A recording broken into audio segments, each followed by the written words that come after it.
بسم اللہ الرحمن الرحیم۔ جیسے کہ ناظرین کے علم میں ہے کہ بخاری شریف کی ابتدا ہو چکی ہے الحمدللہ۔ دو حدیثیں یعنی دو ویڈیوز دے چکا ہوں، ایک ویڈیو میں ایک حدیث ہوتی ہے۔ تو آج انشاءاللہ تعالی بخاری شریف کی تیسری حدیث ہم سنیں گے، پڑھیں گے۔ اللہ تعالیٰ سے دعا ہے کہ اللہ تعالیٰ ہمیں عمل کرنے کی توفیق نصیب فرمائے۔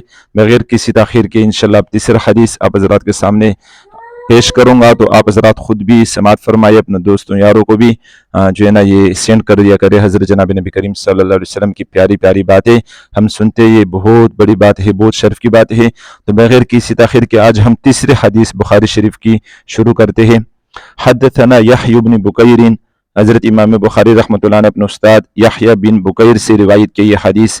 قال، وہ فرماتے کہ اخبرنا اللیث عن عقیل، کہ لیث بن عقیل نے مجھے یہ حدیث پہنچائی ہے۔ عن ابن شہاب، ان کو جو ہے نا ابن شہاب نے پہنچائی ہے۔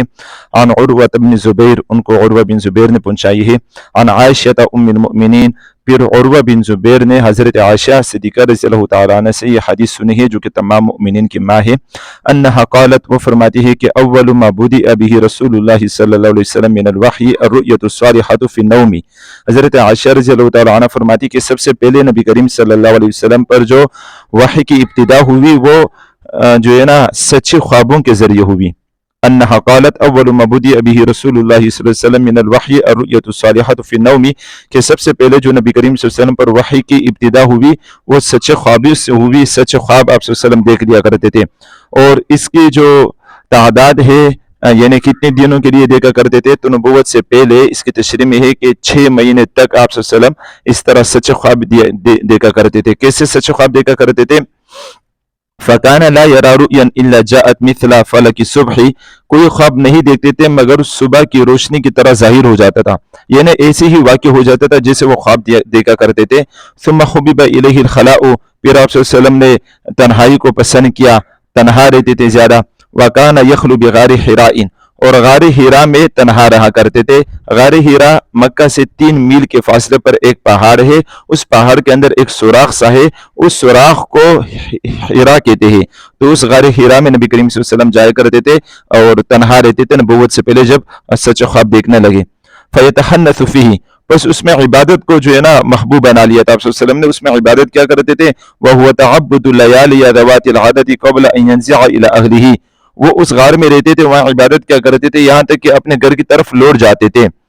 وَيَتَزَوَّدُ لِذَلِكَ، گھر کی طرف لوٹتے کیوں تھے؟ وَيَتَزَوَّدُ لِذَلِكَ، اس کے لیے دوبارہ توشہ لیتے تھے، کھانا پینے کی اشیاء اپنے ساتھ لے کر جاتے تھے۔ ثُمَّ يَرْجِعُ إِلَىٰ خدیجہ، پھر خدیجہ کی طرف آ جاتے تھے گھر پہ۔ وَيَتَزَوَّدُ لِمِثْلِهَا، پھر جو ہے نا اتنا ہی توشہ اور لے کر چلے جاتے تھے، پھر اس غار میں رہتے تھے تنہا۔ حَتَّى جَاءَهُ الْحَقُّ، یہاں تک کہ حق آیا، یعنی جبرائیل علیہ السلام تشریف لائے اور آپ صلی اللہ علیہ وسلم پر وحی نازل کی براہ راست۔ پہلے تو خوابوں میں دیکھا کرتے تھے 6 مہینے تک، پھر اس کے بعد جو ہے نا اس طرح حضرت جبرائیل علیہ السلام تشریف لائے اور وحی نازل ہونا شروع ہوئی۔ وَهُوَ فِي غَارِ حِرَاءٍ، اور وہ اس وقت غار حرا میں ہی تھے جب پہلی دفعہ حضرت جبرائیل علیہ السلام آپ صلی اللہ علیہ وسلم کے پاس تشریف لائے۔ فَجَاءَهُ الْمَلَكُ، تو وہی فرشتہ آئے یعنی جبرائیل آئے ان کے پاس۔ فقال، اور انہوں نے کہا اقرأ، کہ آپ پڑھیے۔ فقال قلت، تو آپ صلی اللہ علیہ وسلم نے فرمایا کہ میں نے پھر ان سے کہا تھا ما انا بقارئ، کہ میں پڑھنے والا نہیں ہوں، یعنی میں نہیں پڑھ سکتا ہوں، میں نے کچھ پڑھا لکھا نہیں ہے۔ قال فاخذني فغطني حتى بلغ من الجهد، تو آپ صلی اللہ علیہ وسلم نے فرمایا کہ پھر اس آدمی نے یعنی جبرائیل علیہ السلام نے مجھے پکڑا اور مجھے اپنے سینے سے زور سے دبوچا، زور سے جو ہے نا گلا ملایا انہوں نے۔ حتى بلغنا من الجهد، یہاں تک کہ مجھے شدید تکلیف پہنچی۔ ثم ارسلني، پھر انہوں نے مجھے چھوڑ دیا۔ فقال، اور یہ پھر فرمایا کہ اقرأ، کہ پڑھیے۔ فقلت، تو میں نے کہا ما انا بقارئ، کہ میں نہیں پڑھ سکتا ہوں، میں پڑھنے والا نہیں ہوں۔ فاخذني فغطني ثالثة حتى بلغ من الجهد، تو پھر انہوں نے مجھے پکڑا اور زور سے دبوچا گلا ملا کے، حتى بلغ من الجهد، یہاں تک کہ مجھے تکلیف ہوئی، تھوڑی سی زور سے دبایا۔ ثم ارسلني، پھر مجھے جو ہے نا چھوڑ دیا۔ فقال، پھر کہا اقرأ، کہ پڑھو۔ فقلت، پھر میں نے کہا ما انا بقارئ، کہ میں نہیں پڑھ سکتا ہوں۔ قال فاخذني فغطني ثالثة ثم ارسلني، تو پھر اسی طرح تیسری بار بھی اسی طرح کیا کہ ان کو جو ہے نا اپنے سینے سے لگایا اور زور سے دبوچا، گلا لگایا اور پھر ان کو چھوڑ دیا۔ پھر کہا کہ پڑھ۔ 3 دفعہ یہ ہوا۔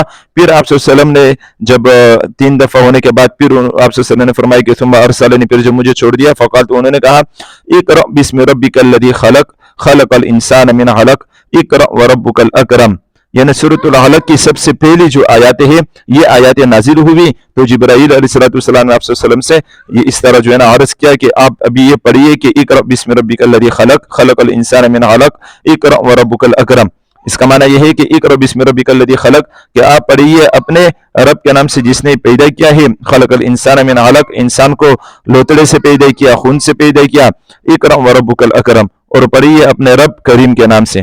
تو یہ آیت سب سے پہلے نازل ہوئی تو پھر آپ صلی اللہ علیہ وسلم بھی ساتھ ساتھ پڑھنے لگے، چونکہ جبرائیل علیہ السلام نے ان کو اپنے سینے سے لگایا اور ان کو دبوچا، جس کی وجہ سے ان میں طاقت پیدا ہو گئی، آپ صلی اللہ علیہ وسلم میں وحی کو قبول کرنے کی صلاحیت پیدا ہو گئی، تو پھر آپ صلی اللہ علیہ وسلم بھی پڑھنے لگے۔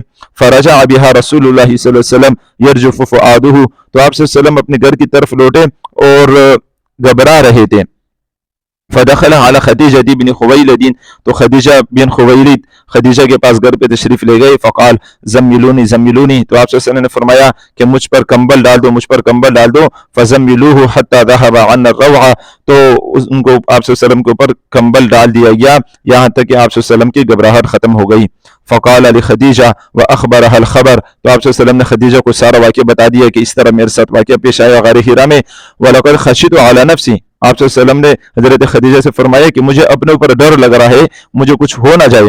فقالت خدیجہ، تو خدیجہ نے ان سے کہا رضی اللہ تعالی عنہا نے، کلا واللہ لا یخزیک اللہ ابدا، حضرت خدیجہ نے کہا ہرگز نہیں، اللہ تعالیٰ آپ کو کبھی رسوا نہیں کریں گے۔ انک لتصل رحمہ، کیونکہ آپ صلہ رحمی کرتے ہو، وتحمل الکلہ، اور آپ لوگوں کے بوجھ اٹھاتے ہو، وتکسب المعدومہ، اور آپ مفلسوں کو غریبوں کو کما کر دیتے ہو، وتقری ضیفہ، اور آپ مہمان نوازی کرتے ہو، وتعین علی نوائب الحق، اور آپ حق کے ساتھ دیتے ہو ہمیشہ۔ فانطلقت به خدیجہ حتی اتت به ورقۃ بن نفیل بن اسد عبد العزى ابن عم خدیجہ، پھر حضرت خدیجہ آپ صلی اللہ علیہ وسلم کو جو ہے نا اپنے چچا زاد اپنے چچا کے بیٹے ورقہ بن نوفل، جو اس وقت کے نصرانی عیسائیوں کے بڑے عالم بھی تھے، ان کے پاس حضرت خدیجہ رضی اللہ تعالی عنہ آپ صلی اللہ علیہ وسلم کو لے گئی۔ وَكَانَ امْرَأً تَنَصَّرَ فِي الْجَاهِلِيَّةِ، اور یہ آدمی اس زمانے جاہلیت میں نصرانی تھے، نصرانی دین پر قائم تھے۔ وَكَانَ يَكْتُبُ الْكِتَابَ الْعِبْرَانِيِّ فَيَكْتُبُ مِنَ الْإِنْجِيلِ بِالْعِبْرَانِيَّةِ مَا شَاءَ اللَّهُ أَنْ يَكْتُبَ، تو یہ آدمی جو ہے نا انجیل کتاب کو لکھ رہے تھے جو کہ سریانی زبان میں نازل ہوئی تھی، اور یہ عبرانی زبان میں منتقل کر رہے تھے، لکھ رہے تھے، جہاں تک وہ جو ہے نا لکھ سکے وہ انہوں نے لکھ دیا۔ وَكَانَ شَيْخًا كَبِيرًا قَدْ عَمِيَ، اور وہ بڑے عمر کے آدمی تھے، قد عمیہ، نابینے بھی ہو گئے تھے، اس وقت بڑے عمر کے تھے۔ فَقَالَتْ لَهُ خدیجہ، تو خدیجہ نے ان سے کہا، یا ابن عمی، اے چچا کے بیٹے، اسمع من ابن اخی کا، اپنے بھائی کی بات سنو، یہ آپ کو کچھ بتانا چاہ رہے۔ فقال له ورقۃ یا ابن اخی ماذا ترى، تو ورقہ بن نوفل نے ان سے کہا آپ صلی اللہ علیہ وسلم سے کہ آپ نے کیا دیکھا، مجھے بتاؤ۔ فاخبرہ رسول اللہ صلی اللہ علیہ وسلم خبر ما رأى، تو آپ صلی اللہ علیہ وسلم نے جو ہے نا ورقہ بن نوفل کو یہ سب کچھ بتا دیا جو آپ صلی اللہ علیہ وسلم نے دیکھا تھا، کہ اس طرح کے آدمی آئے، انہوں نے مجھے اس طرح کہا، یہ نے حضرت جبرائیل علیہ السلام کا ابتدائی واقعہ سنایا۔ فقال له ورقۃ، تو ورقہ نے ان سے کہا، هذا الناموس الذي نزل الله على موسى، یہ وہی فرشتہ ہے جو اللہ تعالیٰ نے موسیٰ علیہ السلام پر نازل کیا تھا۔ ناموس اصل میں کہتے ہیں خیر کا رازدار، یعنی بھلائی اور اچھی باتوں کو راز کے ساتھ رکھنے والا، چھپا کر رکھنے والا، اس کو اصل میں ناموس کہتے ہیں، یہاں سے وہ فرشتہ مراد ہے، یعنی جبرائیل علیہ السلام۔ تو پھر ورقہ نے یہ کہا آپ صلی اللہ علیہ وسلم سے، یا لیتنی فیہا جدعن، لا یا لیتنی فیہا جدعن، کاش کہ میں جوان ہوتا، چونکہ وہ نصرانی کے بڑے عالم تھے، وہ جانتے تھے سب کچھ، ان کو پتہ تھا انجیل میں جو ہے نا ان کے بارے میں، آپ صلی اللہ علیہ وسلم کے بارے میں آیاتیں نازل ہوئی تھی کہ اس طرح نبی آنے والے ہیں، تو ان کو چونکہ پتہ چل گیا تھا کہ یہی آخری زمان نبی کریم صلی اللہ علیہ وسلم ہے، تو پھر انہوں نے یہ کہا، یا لیتنی فیہا جدعن، کاش کہ میں جوان ہوتا اور آپ پر پھر ایمان لاتا، آپ کی پھر مدد کرتا، لیکن چونکہ وہ بہت بوڑھے تھے، نابینا ہو گئے تھے، پھر انہوں نے کہا، یا لیتنی اکون حیا، کاش کہ میں زندہ ہو اس وقت، اذ یخرجک قومک، جب آپ کے قوم والے آپ کو نکالیں گے۔